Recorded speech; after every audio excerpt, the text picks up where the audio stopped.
नमस्कार मित्रों, आपके अपने YouTube channel S teacher academy पर आपका हार्दिक स्वागत है।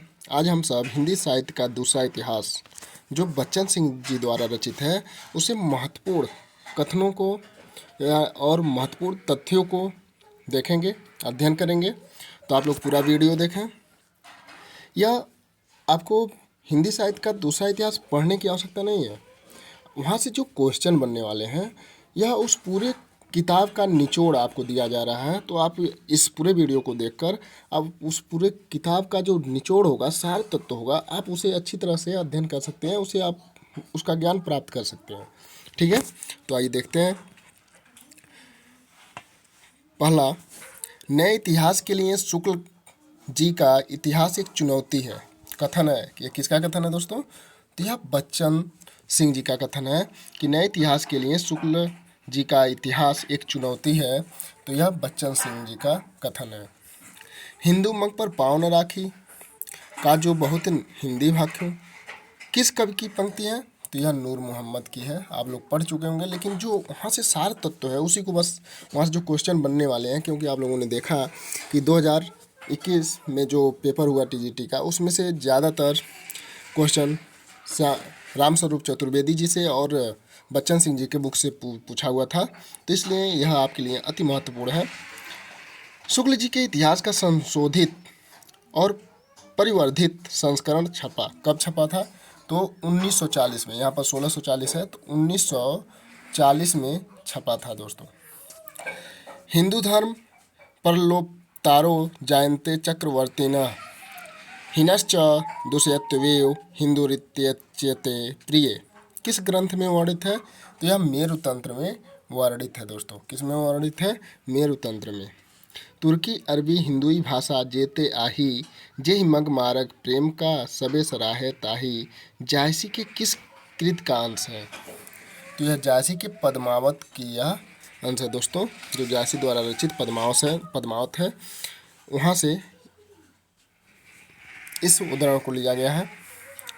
जम्बा हिंदी हिंदवी मुझसु कोर देहलवी, ना जानू जरब होर अजब मनसवी, पंक्ति है। किसका है? तो यह शेख अहमद का है। किसका है दोस्तों? शेख अहमद का।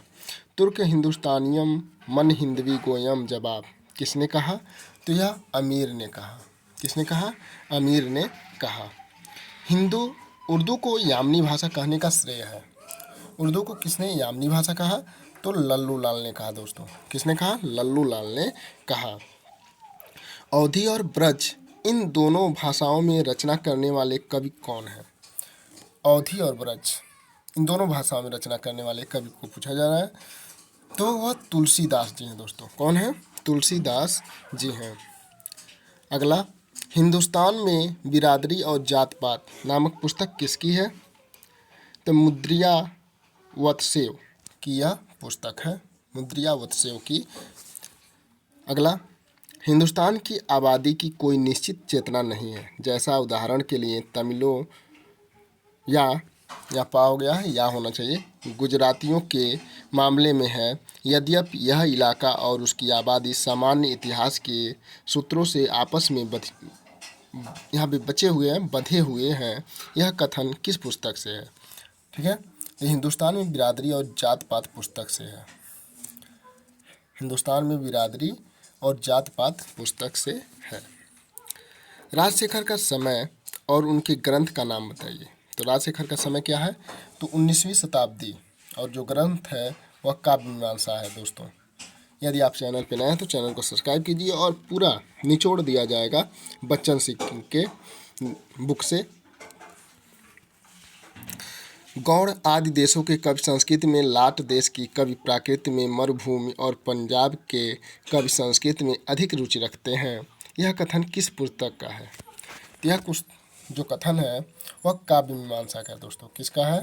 तो काव्य मीमांसा का है। हिंदी शब्द का प्रयोग सबसे पहले किसने किया? तो हिंदी शब्द का प्रयोग सबसे पहले अब्बू सईद ने किया। किसने किया? अब्बू सईद ने किया। राजशेखर ने भूत भाषा का प्रयोग किसके लिए किया है? तो राजशेखर ने भूत भाषा का प्रयोग अवंती और 10 पूर्व भाषा के लिए किया है। यह सब जो आपको ऑनलाइनर क्वेश्चन मिल रहे हैं ये सभी दूसरा साहित्य, हिंदी साहित्य का दूसरा इतिहास ग्रंथ पर आधारित है। नंद ने महमूद की प्रशंसा में कौन सी एक कविता लिखी? लुकात ए हिंदवी। ठीक है, लुकात ए हिंदवी। लुगात ए हिंदवी का क्या अर्थ है? तो लुगात ए हिंदवी का हिंदवी शब्द, लुगात ए हिंदवी का अर्थ है हिंदवी शब्द। हिंदवी क्या है? तो बुंदेलखंड का पुराना रूप है। ठीक है, हिंदवी क्या है? तो बुंदेलखंड का यह एक पुराना रूप है। प्रसिद्ध जीवनी लेखक कौन है? तो औफी। ठीक है, औफी 13वीं शताब्दी, औफी 13वीं शताब्दी। हिंदी या हिंदी में एक दीवान किसने लिखा और उसकी भाषा क्या थी? तो फारसी कवि मुसद सलमान ने लिखी और लाहौरी बोली में लिखा। किस में लिखा है? लाहौरी बोली में लिखा है। तुर्क हिंदुस्तानियम मन हिंदवी गोयम जवाब किसका है? अमीर खुसरो का है। किसका है? अमीर खुसरो का है। जबान हिंदी किस भाषा को कहा गया है? जबान हिंदी किस भाषा को कहा गया है? तो पंचतंत्र की भाषा को कहा गया है। किसको कहा गया? पंचतंत्र की भाषा को कहा गया।